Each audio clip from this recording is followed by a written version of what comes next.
हराय नमः कृष्ण जादवाय नमः हराय नमः कृष्ण जादवाय नमः हरिहराय नमः कृष्ण जादवाय नमः हराय नमः कृष्ण जादवाय नमः जादवाय माधवाय केशवाय नमः जादवाय माधवाय केशवाय नमः।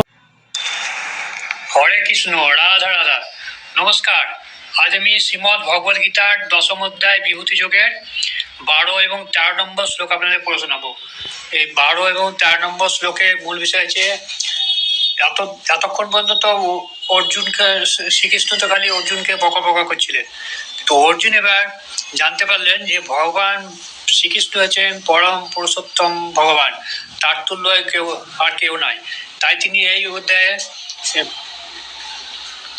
এই 12-13 নম্বর শ্লোকে তিনি বলতে চাইছেন, অর্জুন বললেন যে অর্জুন এবার স্বীকার করছেন যে তুমি হচ্ছে পরম ব্রহ্ম, পরম নাম, পরম পবিত্র, পরম পুরুষ, নিত্য, আদি দেব, অজয় এবং বিভু। দেবর্ষি, নারদ, অসিত, দেবল, ব্যাস প্রভৃতি ঋষিরা এইভাবে তোমাকে বর্ণনা করেছেন এবং তুমি নিজেও তা আমাকে বলেছো। নিজে মানে কৃষ্ণ তাকে বলেছে যে আমি হচ্ছি, কিন্তু এতক্ষণ পর্যন্ত সে বিশ্বাস করেনি। এবার কয়েকটা অধ্যায় মানে বলার পরে বক করার পরে কয়েকটা শ্লোক বলার পরে কয়েকশো শ্লোক বলার পরে তার সে অধ্যায় শেষ হয়ে যাওয়ার পরে সে এবার স্বীকার করছে যে হ্যাঁ, অর্জুন স্বীকার করছে যে শ্রীকৃষ্ণই হচ্ছেন পরম ধাম, পরম পুরুষোত্তম হওয়া, তার তুল্য আর কেউ নাই। দেবশ্রী, নারদ এরাও শ্রীকৃষ্ণকে পরম দেবতা বলে স্বীকার করে নিয়েছেন, তার অন্য দেবতা বলতে কেউ নাই, শ্রীকৃষ্ণ হচ্ছেন সব। এবার অর্জুন কিন্তু মাথা নত হবে শ্রীকৃষ্ণের কাছে। যা শুরু করছি এবার 13 নম্বর শ্লোক। তার আগে বলুন, তার আগে আমার গীতা কথা চ্যানেলটি অতি অবশ্যই যেন লাইক, শেয়ার এবং সাবস্ক্রাইব করবেন। সাবস্ক্রাইব করতে কেউ ভুলবেন না। সাবস্ক্রাইব করলে কি হবে, আমি যে প্রত্যেকটা শ্লোক আপনাদের পড়ে শুনিয়েছি সেগুলি আপনারা শুনতে পাবেন।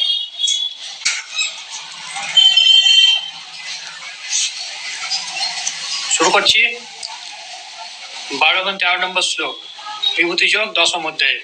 শ্রী শ্রী প্রভুপাদের গীতার গান। অর্জুন কহিলেন, পরম ব্রহ্ম, পরম নাম, পবিত্র পরম, তুমি কৃষ্ণ হও নিত্য, এই মোর জ্ঞান। শাশ্বত পুরুষ তুমি, অজ আদি বিভু, অপ্রাকৃত দেহ তপ, সকলের প্রভু। দেবর্ষি, নারদা, যত ঋষি আছে, অসিত, দেবল, ব্যাস সেই গাইয়াছে। তোমার এই শ্রীমূর্তি ওহে ভগবান, না জানে দেবতা কিংবা যারা দানবান। অনুবাদ। অর্জুন বললেন, তুমি পরম ব্রহ্ম, পরম ধাম, পরম পবিত্র, পরম পুরুষ, নিত্য, আদি দেব, অজ এবং বিভু।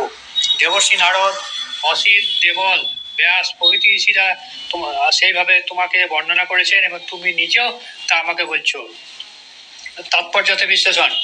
ভগবদ্গীতা এই দুটি শ্লোকের মাধ্যমে পরমেশ্বর ভগবান আধুনিক যুগে তথাকথিত দার্শনিকদের তার সম্বন্ধে যথাযথভাবে অবগত হওয়ার সুযোগ দান করেছেন।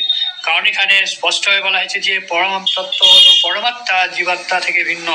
এই অধ্যায়ে ভগবদ্গীতার 4টি মুখ্য শ্লোক শোনার পর পূর্ণরূপে উপলব্ধি করা যায় শ্রীকৃষ্ণ হচ্ছেন পরম পুরুষোত্তম ভগবান। তাহলে কি হলো, এই কয়েকটা লাইন পরে কি বুঝলাম যে ভগবান এই শ্লোকের মধ্যে বলতে চাইছেন, অর্জুন স্বীকার করছেন ভগবান তুমি হচ্ছে পরম ব্রহ্ম, তুমি হচ্ছে পরমেশ্বর, তুমি হচ্ছে সবকিছুর আদিদেব, এটা স্বীকার করছেন। এ সম্বন্ধে অর্জুনের মনে কোনো সংশয় ছিল না। তাই তিনি তৎক্ষণাৎ ঘোষণা করলেন, তুমি পরম ব্রহ্ম, পরম পুরুষোত্তম ভগবান। পূর্বে শ্রীকৃষ্ণ নিজে বলেছেন যে তিনি সকলের এবং সবকিছু আদি উৎস, প্রতিটি মানুষ এবং কি স্বর্গের দেবদেবরা তার উপর নির্ভরশীল। যেটা শ্রীকৃষ্ণ আগে বলেছেন অর্জুনকে, যে সমস্ত দেবদেবীরা তার উপর নির্ভরশীল, তার মানে কথা ছাড়া একটি পাতা যেমন নড়ে না, সেরকম ধরনের বিশ্ব ব্রহ্মাণ্ড সমস্ত কিছু আদি দেব হচ্ছেন স্বয়ং শ্রীকৃষ্ণ। তিনি এর আগে বর্ণনা করেছেন। অজ্ঞানতা বশবর্তী মানুষ এবং দেবতারা মনে করে যে তারা পরমেশ্বর ভগবান শ্রীকৃষ্ণের অধীনতা থেকে সম্পূর্ণভাবে স্বাধীন।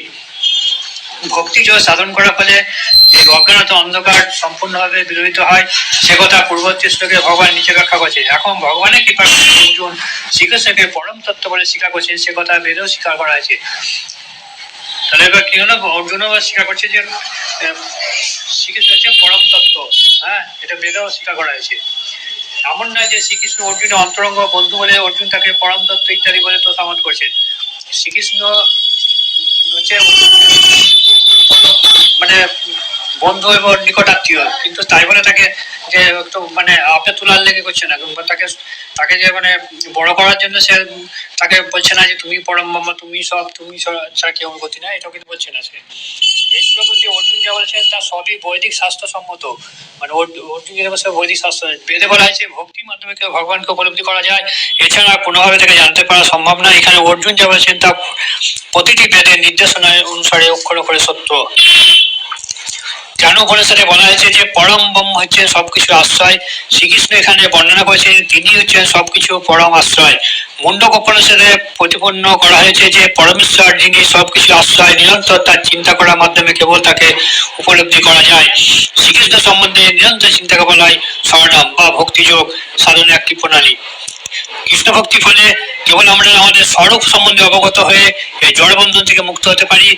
বেদে পরমেশ্বর ভগবানকে পরম পবিত্র বলে স্বীকার করা হয়েছে। শ্রীকৃষ্ণকে যিনি পরম পবিত্র বলে উপলব্ধি করেন তিনি সব রকম কলুষ থেকে মুক্ত হয়ে পবিত্র হন।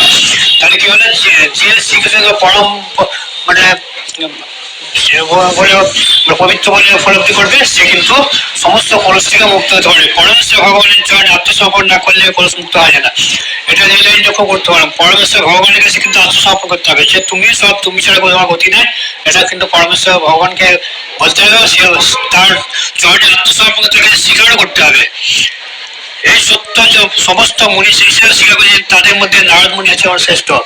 তাহলে কি হলো, সমস্ত মুনিদের মধ্যে নারদ মুনি আছে শ্রেষ্ঠ। নারদ মুনি শ্রীকৃষ্ণ মানে এত ভাবে ভালোবাসতেন, শ্রীকৃষ্ণের চরণে আত্মসমর্পণ প্রতি তার বিশ্বাস ছিল সম্পূর্ণ, সেটা বলতে চাইছে। শ্রীকৃষ্ণ হচ্ছে পরম পুরুষোত্তম ভগবান, তার ধ্যানে মগ্ন থেকে আমরা তার সঙ্গে আমাদের অপ্রাকৃত সম্পর্ক আনন্দ উপলব্ধি করতে পারি। তিনি হচ্ছেন শাশ্বত অস্তিত্ব, তিনি সব রকম দৈহিক প্রয়োজনের ঊর্ধ্বে, তিনি জন্ম মৃত্যুর ঊর্ধ্বে। সে কথা কেবল অর্জুনই বলেছেন তা নয়, সমস্ত বৈদিক সাহিত্য, পুরাণ ও ইতিহাস যুগ যুগান্তর ধরে সে কথা ঘোষণা করা হয়েছে। সমস্ত বৈদিক সাহিত্যে পরমেশ্বর ভগবান শ্রীকৃষ্ণকে যেভাবে বর্ণনা করা হয়েছে, ভগবদ্গীতার চতুর্থ অধ্যায়ে শ্রীকৃষ্ণ নিজেই তার পুনরাবৃত্তি করে বলেছেন, যদিও আমি আজ অপ্রাকৃত তবুও পৃথিবীতে আমি ধর্ম সংস্থাপন করার জন্য যোগদান করি।